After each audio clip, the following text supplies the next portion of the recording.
Hello, and welcome to the Bro Show, our natural healing study group. And today we want to give you a really interesting topic.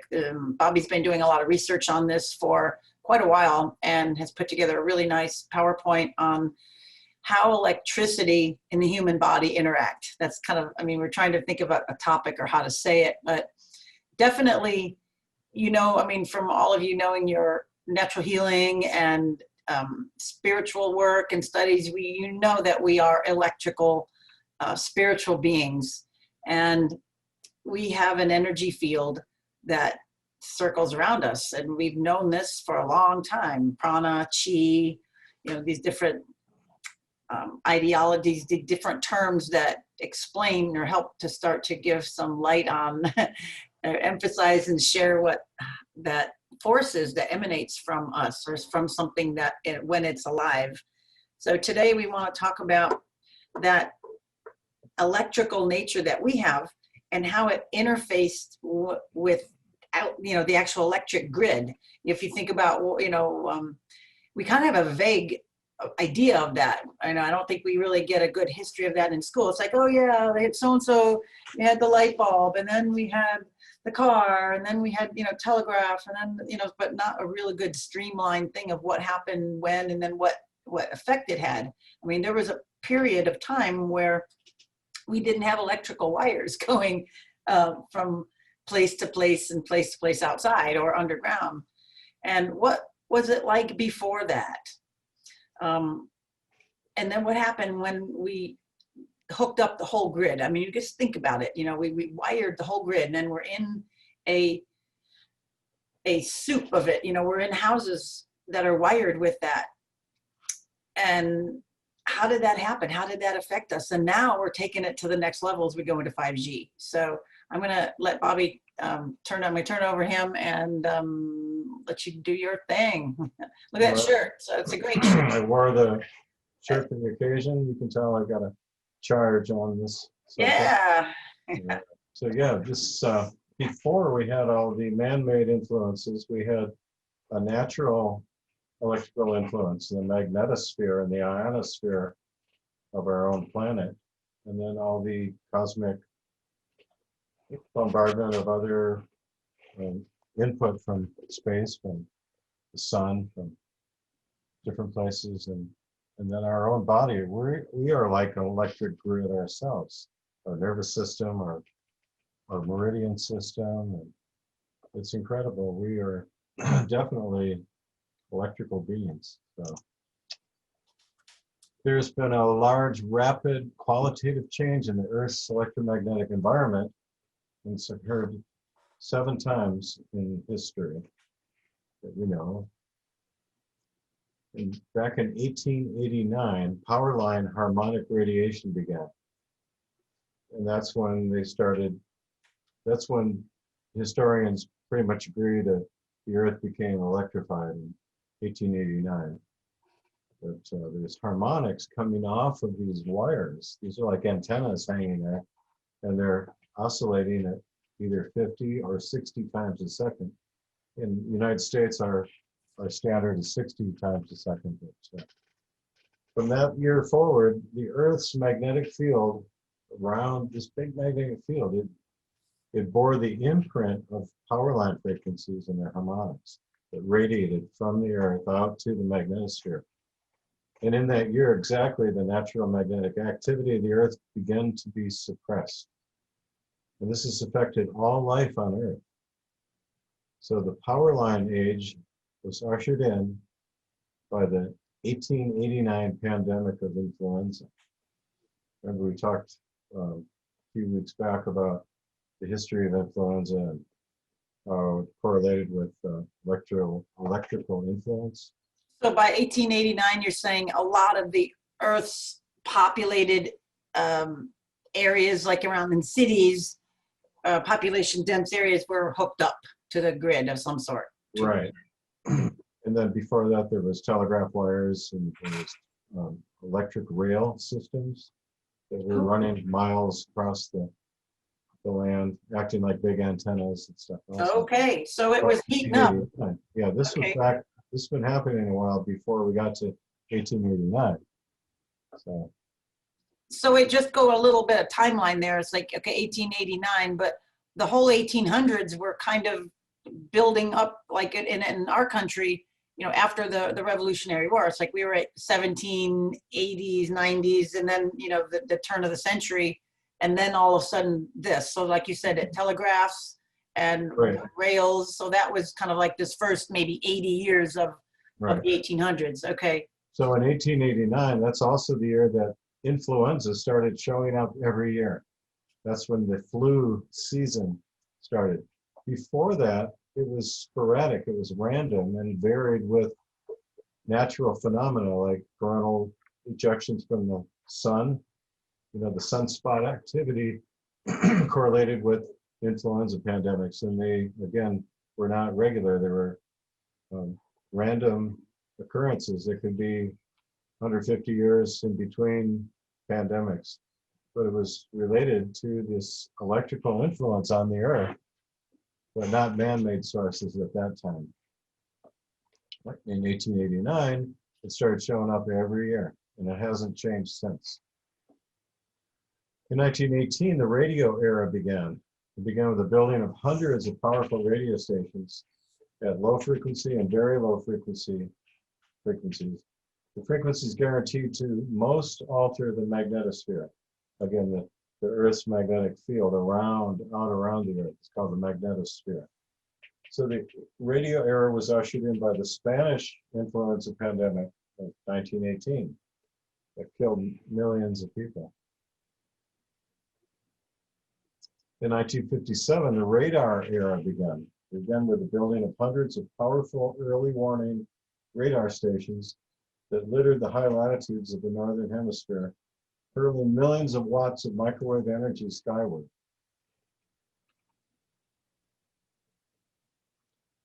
Low frequency components of these waves rode on the magnetic field lines to the southern hemisphere, polluting it as well.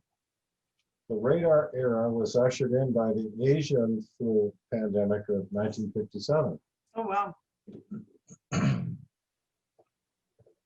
And then in 1968, the satellite era began. It began with the launch of dozens of satellites whose broadcast power was relatively weak. But since they were already in the magnetosphere, they had as big an effect on it as the small amount of radiation that managed to enter it from sources on the ground. So the magnetosphere amplifies these signals being emitted by these things. And so the satellite era was ushered in by the Hong Kong flu pandemic of 1968. I remember going through that. I was very sick. Two other milestones of technology: the beginning of the wireless era and the activation of the HAARP, or High Frequency Active Aural Research Program. They both belong to very recent times, as well as smart meter installations. And again, these have, over large areas, have created new noxious input that our bodies have to deal with, our nervous systems and our immune systems and everything. Wuhan City in China, where the outbreak started, was the initial site of the most intense rollout of 5G wireless technology on the plane. 5G technology was ushered in by the COVID-19 pandemic of 2019. See a pattern developing here? Mm-hmm. So, stepping back before all of this, and when you look out at the night sky, the stars appear as points of color twinkling through the Earth's atmosphere. Everywhere else, except for the moon and a few planets, is blackness. But it's the blackness of illusion. If you could see all the colors in the world, including the ultraviolets that honeybees can see, the infrareds that snakes can see, the low electric frequencies that catfish and salamanders can see, the radio waves, the X-rays, the gamma rays, the slow galactic pulsations. If you could see everything that is really there in its myriad shapes and hues, in all of its blinding glory. Instead of blackness, you'd see form and motion everywhere, day and night. Our eyes can only see one octave of frequencies of light. So we're really limited as to what's really out there. Almost all the matter in the universe is electrically charged, an endless sea of ionized particles called plasma. It's named after the contents of living cells because of the unpredictable lifelike behavior of electrified matter. The stars we see are made of electrons, protons, and bare atomic nuclei and other charged particles in constant motion. The space between the stars and galaxies, far from being empty, teems with electrically charged subatomic particles swimming in vast swirling electromagnetic fields, accelerated by those fields to near light speeds. Plasma is such a good conductor of electricity, far better than any metals, that filaments of plasma, just like invisible wires billions of light years long, transport electromagnetic energy in gigantic circuits from one part of the universe to another, shaping the heavens. Under the influence of electromagnetic forces over billions of years, cosmic whirlpools of matter collect along these filaments, like beads on a string, evolving into the galaxies that decorate our night sky. In addition, thin sheets of electric current called double layers, like the membranes of biological cells, divide intergalactic space into immense compartments, each of which have different physical, chemical, electrical, and magnetic properties. Enormous electric fields prevent the different regions of space from mixing, just as the integrity of our own cells is preserved by the electric fields of the membrane surrounding them. Our own Milky Way in which we live, a medium-sized spiral galaxy 100,000 light years across, rotates around its center once every 250 million Earth years, generating around itself a galactic-sized magnetic field. Filaments of plasma, 500 light years long, generating additional magnetic fields, have been photographed looping out of our galactic center. Our sun, also made of plasma, sends out an ocean of electrons, protons, and helium ions in a steady current called the solar wind. Flowing at 300 miles per second, it bathes the Earth and all of the planets before diffusing out into the plasma between the stars.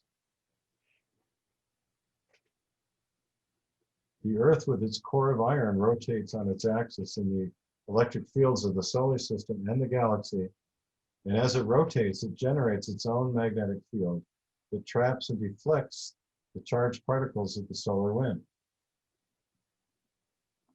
They wrap the Earth in an envelope of plasma called the magnetosphere, which stretches out on the night side of the planet into a comet-like tail, hundreds of millions of miles long. Some of the particles from the solar wind collect in layers we call the Van Allen belts, where they circulate 600 to 35,000 miles above our heads. Driven along magnetic lines of force toward the poles, the electrons collide with oxygen and nitrogen atoms in the upper atmosphere. These fluoresce to produce the northern and southern lights, the aurora borealis and australis, that dance in the long winter nights of the high latitudes. This stuff's everywhere. We're surrounded in plasma and electromagnetic fields. The sun also bombards our planet with ultraviolet light and X-rays. These strike the air 50 to 250 miles above us, ionizing it, freeing the electrons that carry electric currents in the upper atmosphere. This is the Earth's own layer of plasma called the ionosphere. The Earth is also showered with charged particles from all directions called cosmic rays. These are atomic nuclei and subatomic particles that travel at velocities approaching the speed of light.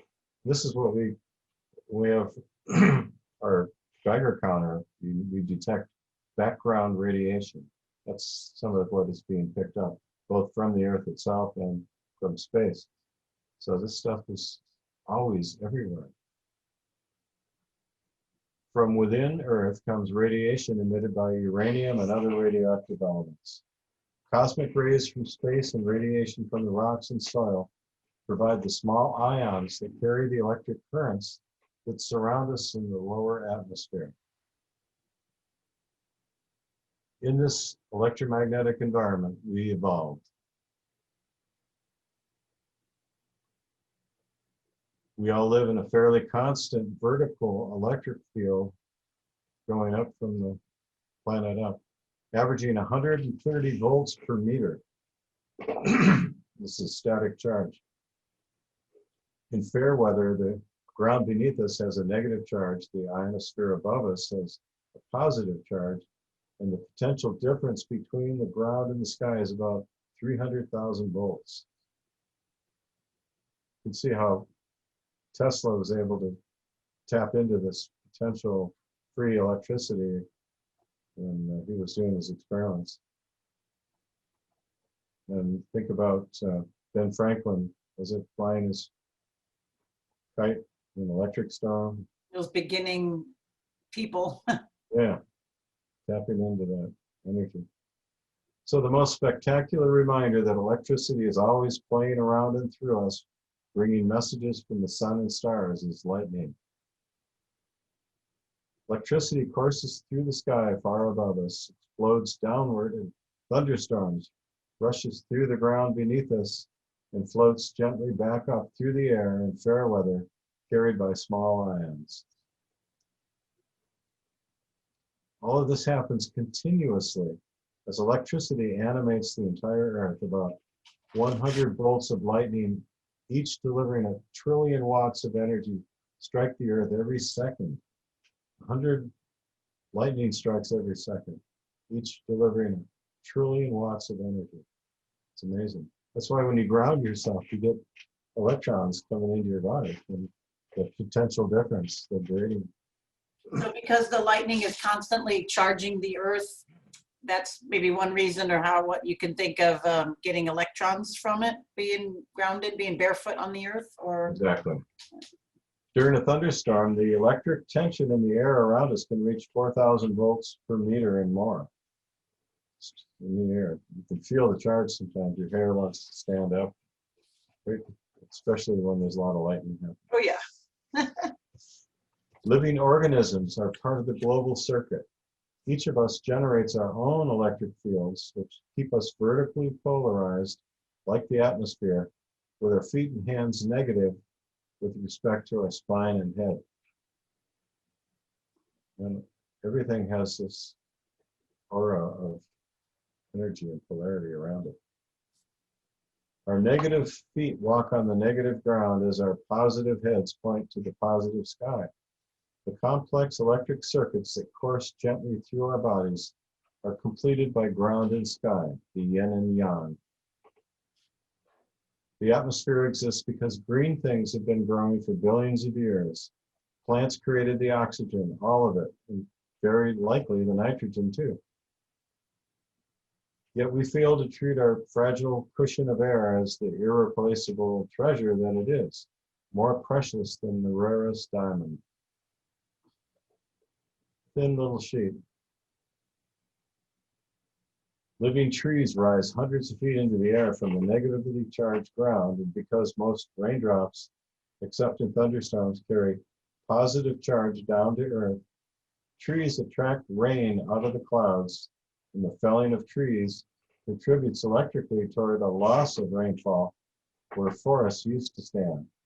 So these have this negative charge, and then it attracts the rain from the clouds because they're up hundreds of feet in the air. Like big antennas, sort of. We're all part of a living Earth, as the Earth is a member of a living solar system and a living universe. The play of electricity across the galaxy, the magnetic rhythms of the planets, the 11-year cycle of sunspots, the fluctuations in the solar wind, thunder and lightning upon this earth, biological currents within our bodies, the one depends upon all the others. One circuit. We're like tiny cells in the body of the universe. Events on the other side of the galaxy affect all life here on Earth. Any dramatic change in life on Earth will have a small but noticeable effect on the sun and stars. As above, so below. When the City and South London Electric Railway began operating in 1890, it interfered with delicate instruments at the Royal Observatory at Greenwich, 4.5 miles away. They picked up this field from the electric railway. This is 1890. Wow. Little did the physicists there know that electromagnetic waves from that and every other electric railway were also radiating into space and altering the Earth's magnetosphere. In fact, it would not be discovered until decades later. So they had this third electric rail, remember, that would drive the train. The biosphere, the roughly 55-mile-high space filled with air that wraps around the Earth, is a resonant cavity that rings like a gong every time a lightning bolt strikes. In addition to maintaining the static electric field of 130 volts per meter, in which we all stand and walk, and in which birds fly, lightning sets the biosphere ringing at particular low frequency tones, 8 beats per second, 14, 20, 26, 32, and so forth. It's called Schumann resonances. And these are from the surface of the Earth to the ionosphere and back, this vibrating pattern. In state of awake relaxation, our brains tune into these precise frequencies, the dominant pattern of a human brainwave. From before birth through adulthood, the well-known alpha rhythm, ranging from 8 to 13 hertz, or 7 to 13 in a newborn, is bounded by the first 2 Schumann resonances, same frequencies. An old part of the brain called the limbic system, which is involved in emotions and in long-term memory, produces theta waves of 4 to 7 hertz, which are bounded above by the first Schumann resonance. The theta rhythm is more prominent in young children and in adults when they're in meditation. So this is bounded by the first Schumann resonance. These same frequencies, alpha and theta, with surprisingly little variation, pulsate so far as is known in all animals. In a state of relaxation, dogs show an alpha rhythm identical to ours of 8 to 12 hertz. In cats, the range is slightly wider, from 8 to 15 hertz. Rabbits, guinea pigs, goats and cows, frogs, birds, and reptiles all show nearly the same frequencies. The first Schumann resonance is so completely identical to the alpha rhythm that even an expert is hard-pressed to tell the difference between the tracings from the brain and the atmosphere. Isn't that cool? Mm-hmm. The first Schumann resonance appears during fair weather in calm, balanced conditions, just as the alpha rhythm appears in the brain in a calm, relaxed state. The delta rhythm, on the other hand, which consists of irregular, higher amplitude waves around 3 hertz, appears in the atmosphere under disturbed, unbalanced weather conditions, and in the brain in disturbed or diseased states, headaches, spastic conditions, tumors, and so forth. So this is kind of showing that you can affect your local environment too, right?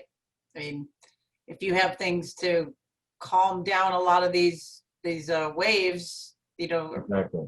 Yeah. It calms down your brain and Mm-hmm. these latter types of disturbed waves, when present in the atmosphere, significantly slow human reaction times, while 8 hertz Schumann waves do just the opposite. The larger the Schumann signal in the atmosphere, the quicker people's reactions are on that day. Interesting.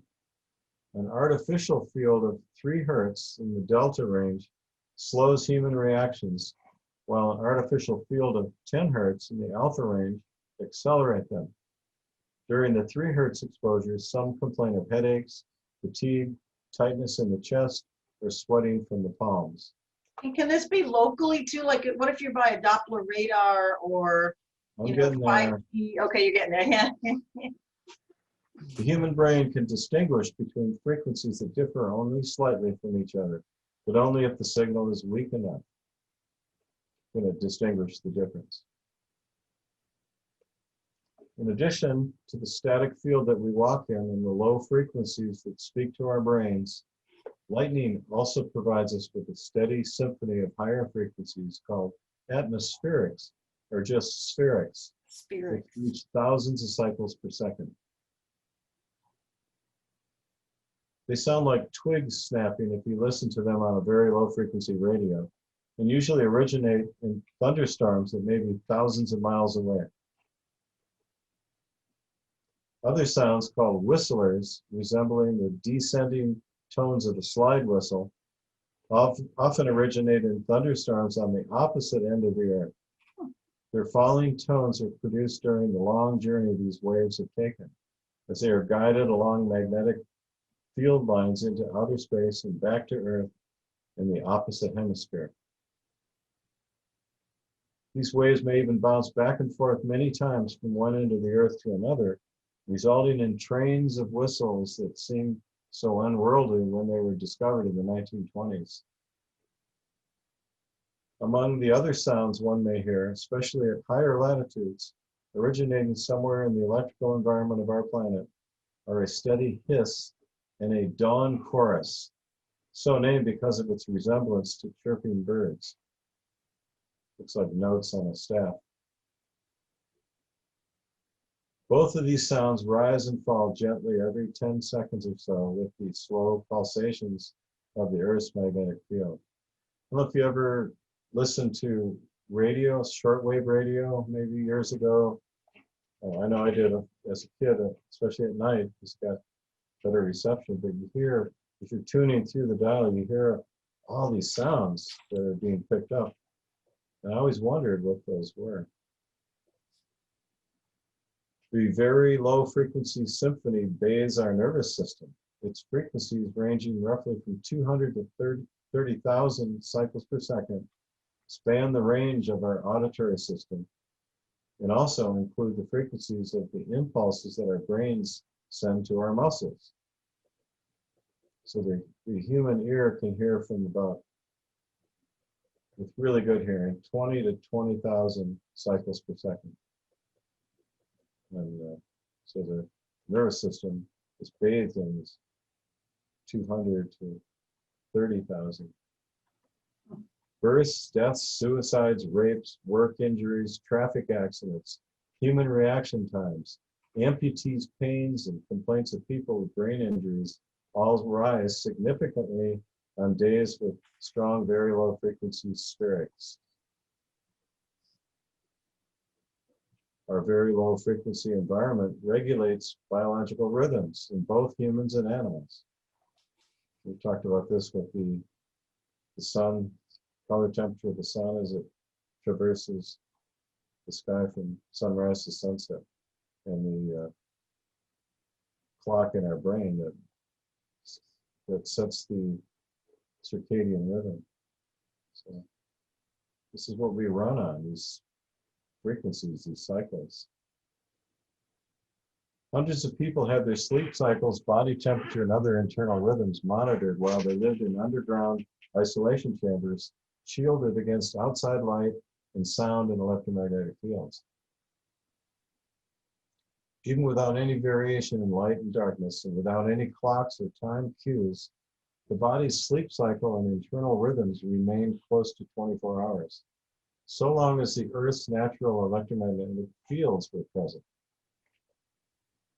When those fields were excluded, the body's rhythms usually became longer, erratic, and desynchronized with each other.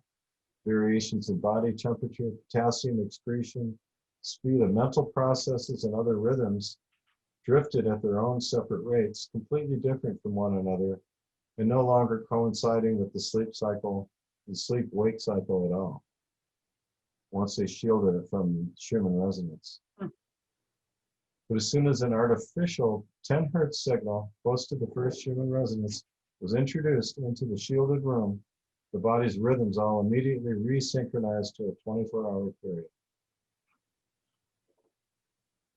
The areas of greatest positive voltage in animals are the center of the head, the heart, and the lower abdomen. And in trees, the crown, the greatest positive voltage.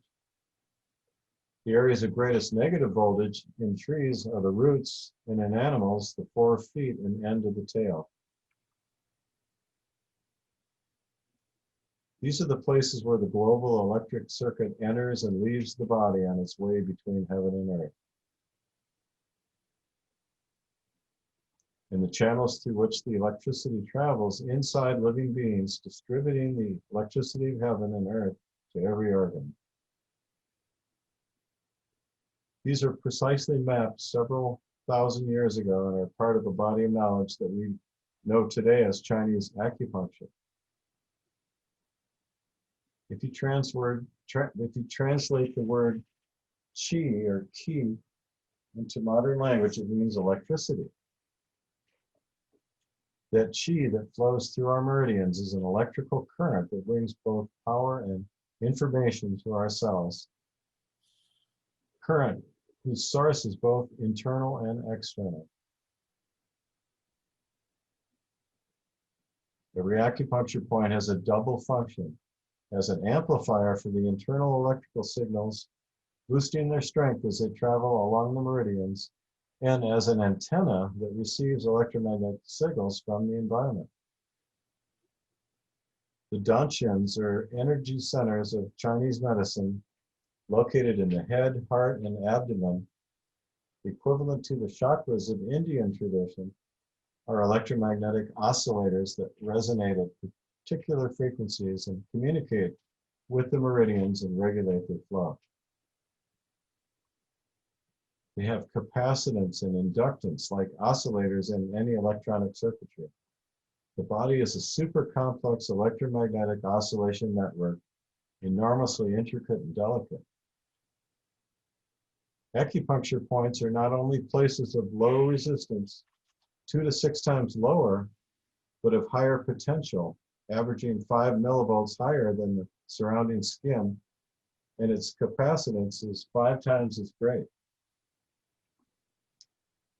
The path of a meridian at the surface of the body has significantly greater conductivity and lower electrical resistance than nearby skin. In China, electroacupuncture devices have been in use since 1934. Their tacit acknowledgement that the body is an electrical instrument and that its health or sickness depends on the proper distribution and balance of the electrical energies that constantly flow around and through us. You've been to our clinic very long. I've worked on you with one of these. Mm-hmm. They're great for teeth issues too, and the meridians in the mouth. The meridians always respond in an active and non-linear way to electrical stimulation, and they react exactly like an electrical circuit. See how these are hooked up to the acupuncture needles? An entire network of tiny corpuscles and thread-like structures that connect them exists throughout the body, in our skin, in our internal organs and nervous system, and in and around our blood vessels. These ducts are electrically conductive, and the fluid within them surprisingly contains large amounts of DNA. Their electrical pulsations are considerably slower than the heartbeat. The pathways of the superficial ducts in the skin match the classical pathways of the acupuncture meridians. The ducts and corpuscles, almost transparent to begin with, disappear shortly after death. Atmospheric electricity of the air is there, nourishing us and giving us life. It's everywhere, always. seems that the world does not want to find physical proof of our electrical nature. I find this true when I talk to other practitioners who are rooted in biochemistry or structure. You know, it could be extreme, like chiropractors and such therapists that are just into the structural part. And then some people just the biochemical and the nutrition and stuff, where it's really electrical and light energy that is our true nature. So good acupuncture treatment is very good because it can regulate the body's energy. If something is too fast or too slow, it can help a Right. situation. Yeah, And then that's influenced by the environment that you live in too, which has changed absolutely. greatly in the thousands of years since acupuncture was introduced. In the mid-1980s, a French physician injected a radioactive dye containing technetium-99 into various acupuncture points on the feet of volunteers and found the dye migrated precisely along the meridian pathways of classic acupuncture. In November of 2008, it was discovered that trypan blue, a dye that was previously known to stain only dead cells, if injected into living tissue, will stain only those nearly invisible threads and corpuscles. In 2015, it was discovered that a commercially available staining kit revealed the vessels colored dark blue from the stain followed the pathway of the acupuncture meridians and connected discrete corpuscles corresponding in location to the known acupuncture points on those meridians. So this is all recent discovery. The fine structures of this system of nodes and ducts is revealed by electron microscopy. The staining process takes less than 10 minutes. It travels very quickly through the body. It was discovered accidentally in 1958 that BLF transmissions originating on the Earth interact with particles in the magnetosphere, stimulating them to emit new BLF waves, which can then be received at the opposite end of the Earth. They deliberately inject sufficient quantities of very low frequency energy into the magnetosphere so that it will not only trigger new waves, but that these triggered waves might in turn cause electrons to rain out of the Earth's radiation belts into the atmosphere, altering the properties of the ionosphere for military purposes. So the primary goal of the Department of Defense was to devise a method of stimulating the ionosphere to emit VLF, ELF, or extra low frequency, or even ultra low frequency waves in order to communicate with submarines submerged beneath the oceans. So these lower frequencies would penetrate into the oceans where the higher frequencies wouldn't. So the waves broadcast from Antarctica were not only triggering new emissions from particles in the magnetosphere, but also being amplified more than 1,000-fold in the magnetosphere before returning to Earth and being received up in Quebec. Okay? This is just one signal being amplified like that. Only half a watt of broadcast power was required in order to be detected near the opposite pole of the Earth after being relayed from the magnetosphere. Half a watt. The cell phone puts out 5 watts. But the receiving frequencies included frequencies unrelated to the frequencies originating at Antarctica. These were instead multiples of 60 hertz. The signal was altered on its journey through outer space to bear the imprint of the electric power grid. So this form of pollution is now known as power line harmonic radiation. It goes all the way out to the magnetosphere. And that's kind of it's like dampening the Schumann resonance or Well, countering it, or how would you even say it? there's that potential. In 1889, power line harmonic radiation began. It was ushered in the first modern pandemic of influenza called the Russian flu. Right? So harmonics from all the world's power grids leak continuously into the magnetosphere, where they're greatly amplified as they bounce back and forth between the northern and southern hemisphere, generating rising and falling whistlers, just like radiation from lightning. The entire hiss band is caused by power line radiation in the whole planet. The natural slow pulsations of the Earth's magnetic field below 1 cycle per second, which are also important to all life, are strongest on weekends, evidently because they're being suppressed by radiation from the power grid, and this radiation is stronger on weekdays. So when the power grid is not as strong, you can pick up on these natural background fields better on the weekends.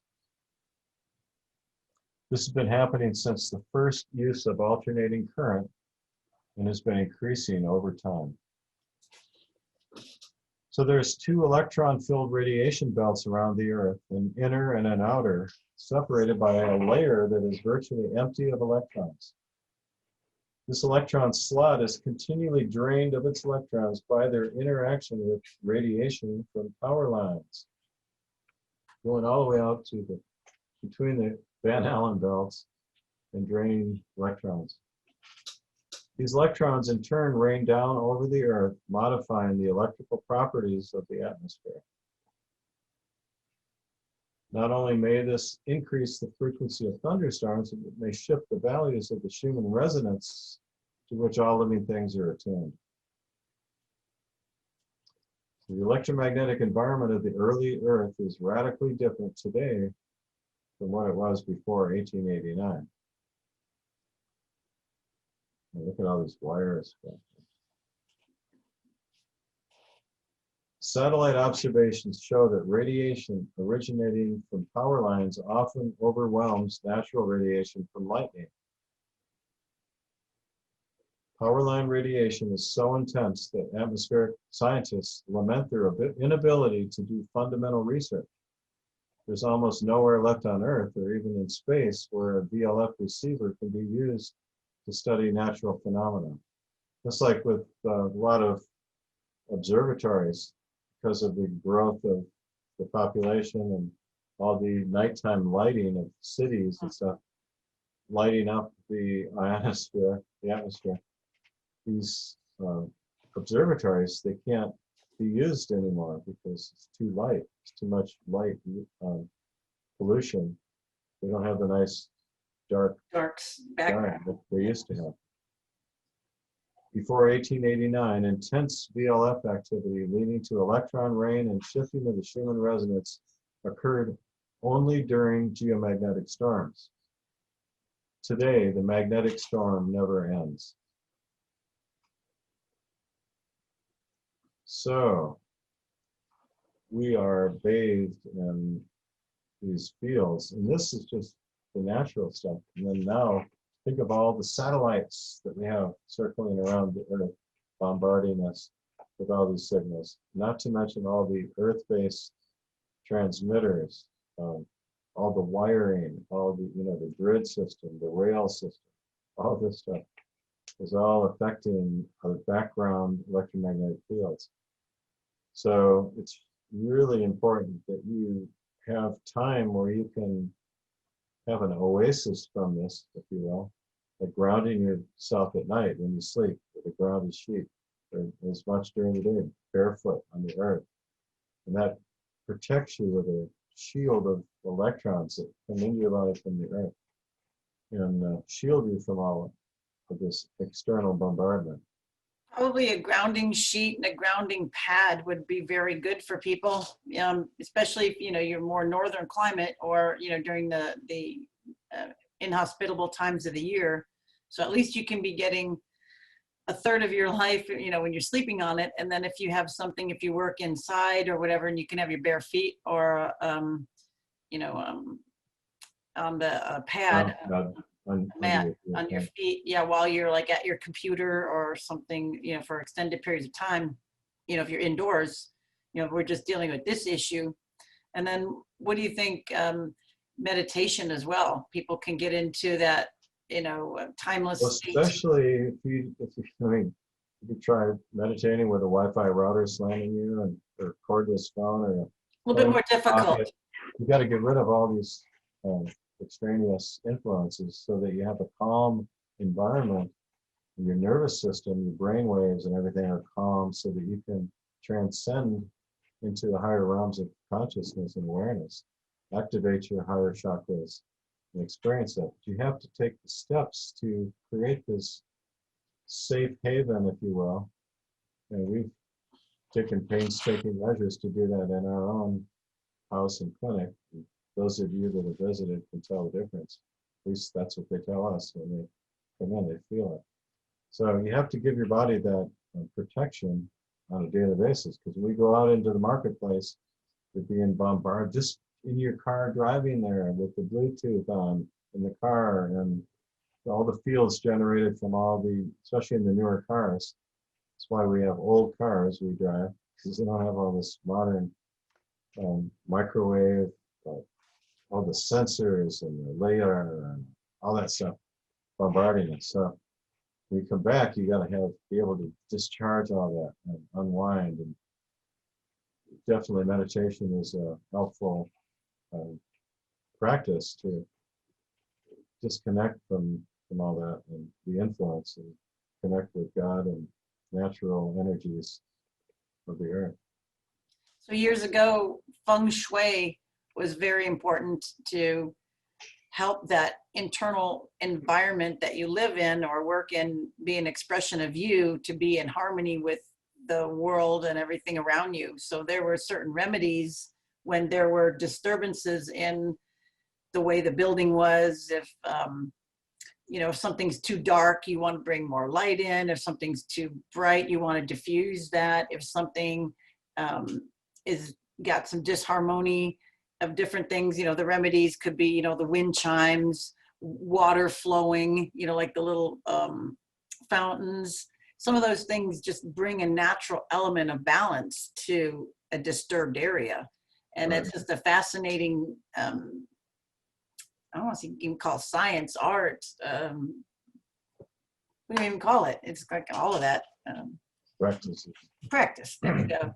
That you can extend out into your environment. And then now you have to do, I would say, electrical feng shui. You've got to fix your router and you've got to fix your lighting and you've got to fix these electrical signals, hardwire your computer. This is some of that, I would say, modern feng shui. Get rid of the You're not going to, mouse and keyboard and all that stuff. you're not going to get the benefit of a little fountain going to hear that if you've got a wireless router and you're getting slammed with that. I mean, I'm sorry, it's not going to work.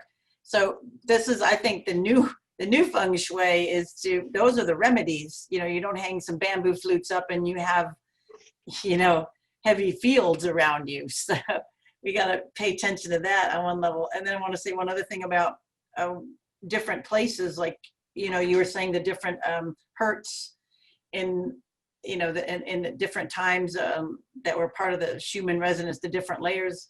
So I would like to give people an analogy of, being in some kind of a holy place, like into a big cathedral or something that you really feel is, holy in whatever your mind is, and where the shape is actually reflecting that. Usually a lot of them have big rotundas, big elevated structures that you just feel expanded and closer to God, and you just feel different, and it's quiet, and it just puts you in a whole different headspace because of that environment that's created.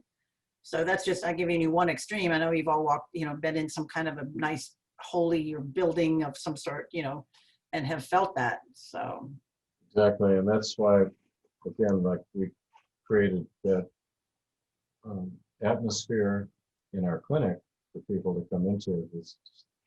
That is so much a part of the healing process, just the environment that you're in. And then Beth had a question, says, acupuncture good for you or no? Well, again, the environment that you're receiving the acupuncture in, does it have Wi-Fi? Does acupuncturists have a cell phone in their pocket while they're doing this? Do you have one in your pocket while you're getting it? Is there artificial lighting? All that affecting you. It's going to weaken and dampen the ability of it to be something good. Traditionally, we didn't have all this stuff when we got acupuncture. So you could balance these energies and fine tune the body a lot easier. You didn't have these gross bombardments of other uh, noxious influences like we do now. So it is good for you, but done in the right environment. And then after you have your acupuncture treatment, you're going to go out and get in your car and turn on it's got Bluetooth in it automatically, and you know, put your phone in your pocket, and you're going to go and back into this sea of frequencies. How And much have you lifted and how long can you hold that charge, you know, going right back into that? Are you going to just all of a sudden get this way, or are you going to be able to carry that with you some, you know, that's kind of you're only as high as the healer. If that healer is doing good things, which, you know, people that are in the healing profession want to do that. But if they're ignorant on certain levels, you're probably going to get a limited treatment, I should say, experience with that. So this is getting more and more prevalent. There's so many things online now that people are having, what do you call, summits. There's, you know, there was a 5G summit. There's going to be more. People are waking up about this. People are making noise. There's lots and lots and lots of panels of experts on all these little intricate parts. So the word is spreading. And, you know, the best thing we can do is just to, you know, you've got to think globally, but act locally. So make your own office a safe space. Make your own house a safe space, and keep doing it more and more. It's like, I'm going to be able to do this first and then this second. And every little layer you take off is going to create a more harmonious environment for you to live in, for your family and your animals and your plants to live in. So anything else you want to say on that note? Yeah, when along continuing with Beth's question too, when I come back from being out in the marketplace, I thought I feel like scattered. Yeah, totally. I lay on the table and put a frequency, tone on the table, and that just immediately resets everything. It's so something like that, where it's like you go to get a treatment, and then you're balanced, but then you get unbalanced just by driving home or something like that, or being in your home if you have all these influences. So having a table in your home would be good to constantly right. kind of So treat these yourself. frequencies will balance the meridians. That's what's so cool. We're using sound, and it affects your DNA, it affects the water, and makes up your body, everything. And so you kind of correct all of that just by laying on your table and giving yourself a treatment. So what he's talking about, if people listen haven't heard of the table, we have on our website, Tuberose Healing. It is a healing sound table. It's a massage table that has tactile transducers built into it, which makes the table shake. And you can do many things with it. One, you can listen to specific frequencies that comes with it. And two, you can listen to your favorite music that, you know, that you could put that through there. But you can restructure and retone your body with sound, and there's no noxious electromagnetic fields because it's running on sound there for your body, and that's what he's talking about. Okay. So you can visit us at tuberosehealing.com, and you'll find that table under I think we have equipment or healing tools. Healing sound table. Healing sound table. I know two of the people on call, John and Sherry, you have your own table, and I'm sure you have interesting information to share with that. Yeah, so, things like that will rebalance you, create symmetry, and return you to a natural state. Well, and then if your environment is cleaner, is more conducive to healthy living, then you hold that adjustment or hold that treatment longer until you go back out and get influenced by something. It's really, yeah. So visit us there, and visit us on Etsy. You could do Tuberose Healing. We have a lot of our organite there as well, and some of the unique pieces of organite. You know, on our website we have the pocket protectors and some of the power discs, and on Etsy we're putting some of the unique pieces that we make that are one of a kind. And YouTube, Tuberose Healing, we're putting these bro shows, natural healing study groups. on pretty much on a weekly basis. And if you have any topics or questions on anything, please message us, either email or any other means. So And I think, also, we are moving, oh yeah, migrating our videos from YouTube to Brighteon.com because of all the censorship on YouTube. I haven't been able to post several of our shows because they got banned because I told the truth about face masks or about whatever was being banned at the time. There's a lot of it based around the pandemic right. COVID hoax. So We're going to Brighteon, have all those available on Brighteon.com. BRIGHTEON, Brighteon.com. Right. And that, let me just. And then you can also, do Brighteon.social, which is the Facebook alternative as well. let me just go here. Can you see this? This is the new There you are. Yep. Facebook, Twitter type social media, Brighteon.social, that is not censored like Twitter and Facebook are. So this is created by the same person that created Brighteon.com as an alternative to YouTube, which is Mike Adams, the health ranger. And if you're all into health, I'm sure you've heard of Mike Adams, but this is my new Brighteon social media page here. And so you can go and connect with other people that want to share information and not have it get censored and get put in Facebook jail and all this stuff. Really? Like I have been. I'm on a 30 days in the hole. 30 days in the hole again. All right. Well, thank you all for supporting us, for being interested in natural healing, and we'll see you next time.